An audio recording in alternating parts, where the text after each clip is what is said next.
Over 3 billion years ago, life first appeared in the seas of an infant Earth.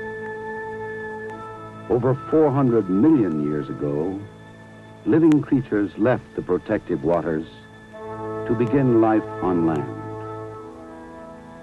About 2 million years ago, the earliest man walked upright on the land.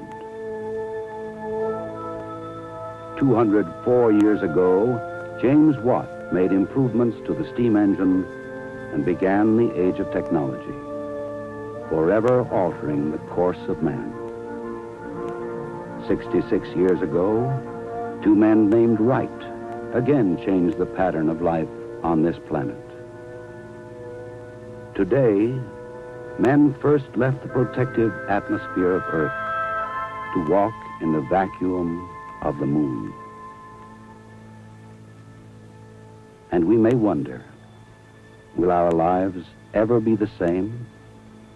Will future generations look back from the Earth, from another planet, from another star, and say, this was the beginning?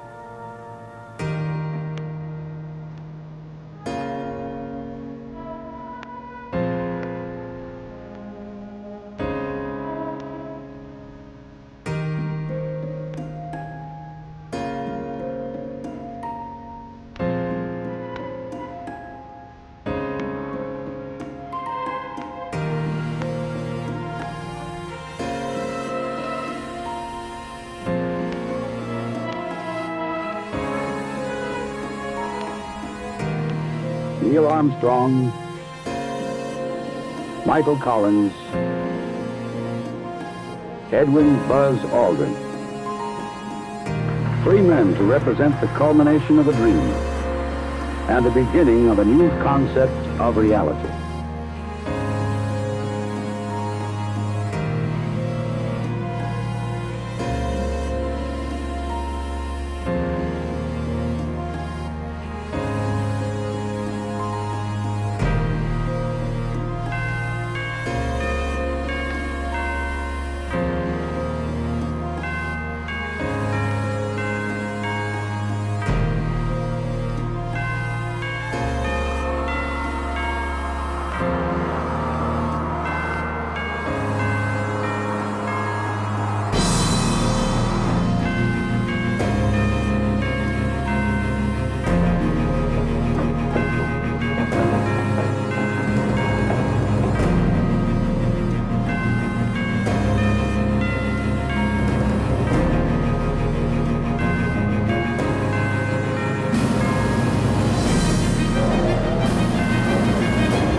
So they rose through the atmosphere toward the open vacuum.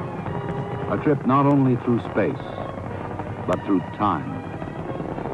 Toward a world untouched by the evolutionary processes of Earth. A journey that was to be a door to the future and a window on the past.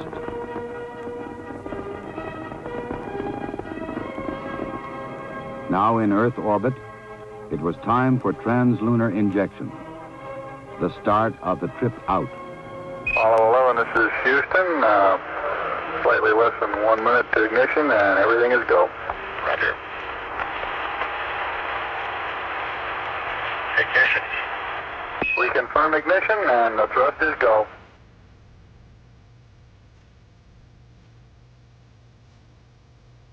burn completed, on their way to the moon. The next step was to jettison their launch vehicle, turn around, and dock with the lunar module. Pulling free now of the useless third stage, they continue their coasting flight. Houston, Apollo 11. How many miles out do you have it now? Roughly about 50,000. Beautiful sight. So they coasted toward the moon.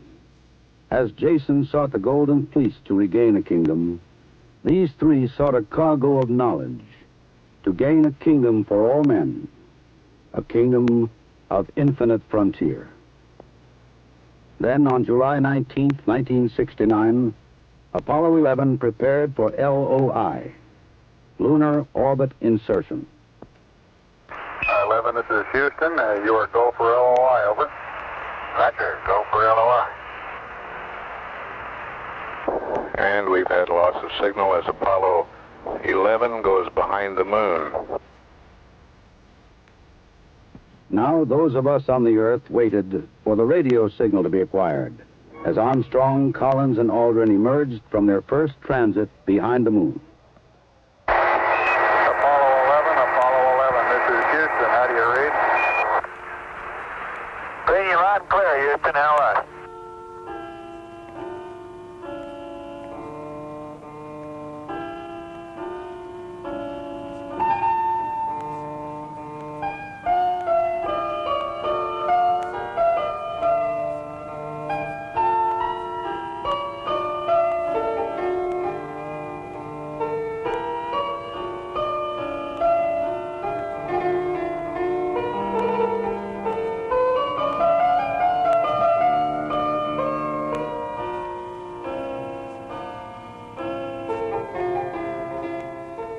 The next day, July 20th, marked the beginning of a new era. Mike Collins, alone in the command module called Columbia, watched as Neil Armstrong and Buzz Aldrin undocked the lunar module called Eagle.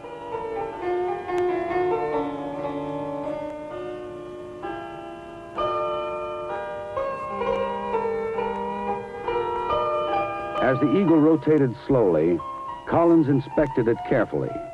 For now it was time for the descent to the surface of the moon and into history.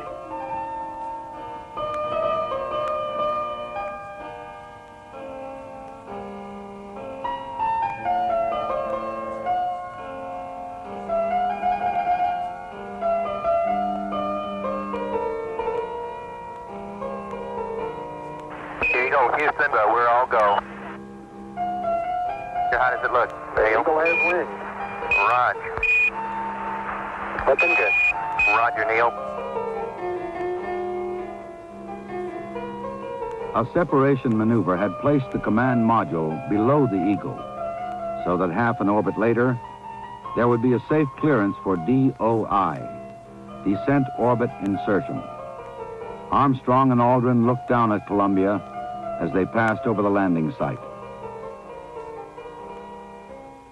Eagle, Houston, you're a go for DOI, over. Roger, go for DOI. Do you have LOS and AOS time? Roger. Both looking good, going over the hill. Again, Eagle and Columbia passed behind the moon. When they emerged, Eagle would be on the way down, awaiting the signal that would begin the powered descent and end with man's first lunar landing. Eagle, Houston, we rig you now. You're a go for PDI, over. Roger, understand. That's the Earth, right out our front window.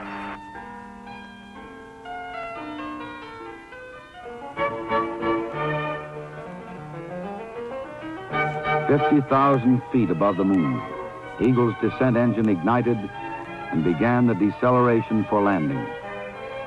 As they descended, Armstrong and Aldrin watched the craters and mountains of the moon pass beneath them.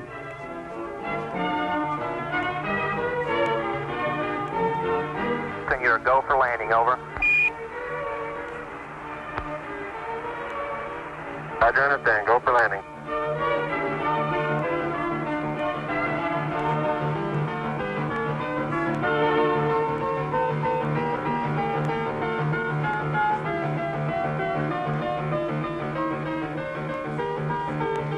At this point, the Eagle rolled onto its back to give the landing radar surface acquisition.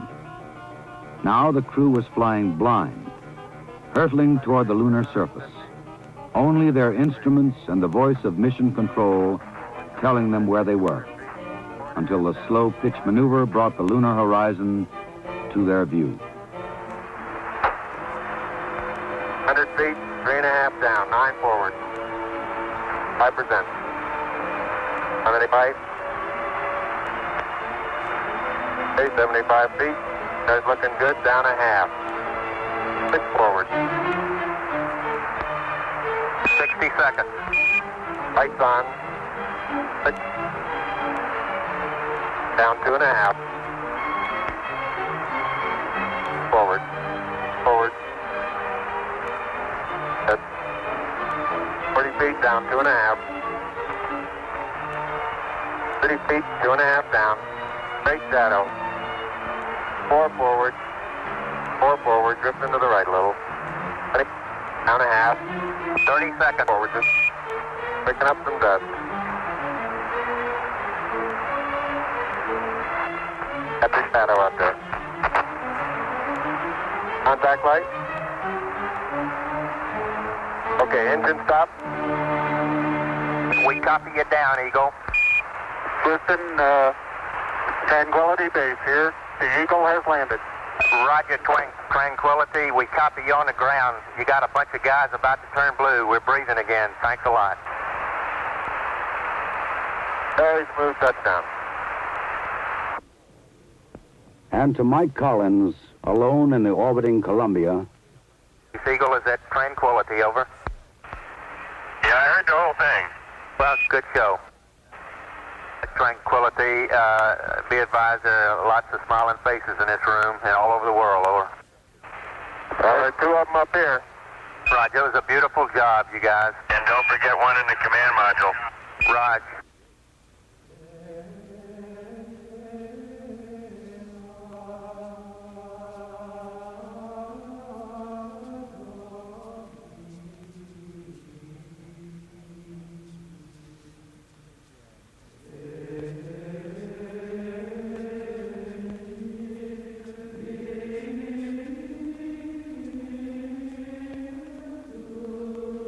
Now, we'll get to the details of what's around here, but it looks like a collection of just about every variety of shape, angularity, granularity, but every variety of rock you could find.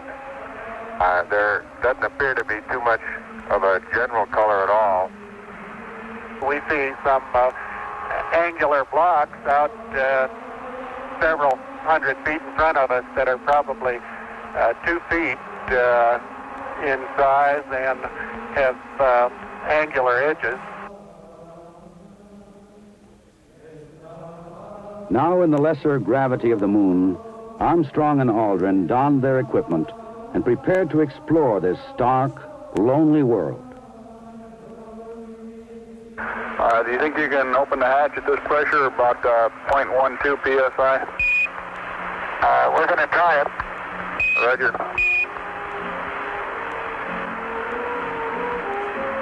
The hatch is coming open. Guided by Buzz Aldrin, Neil Armstrong in his bulky suit worked his way through the Eagle's forward hatch. How am I doing? You're doing fine.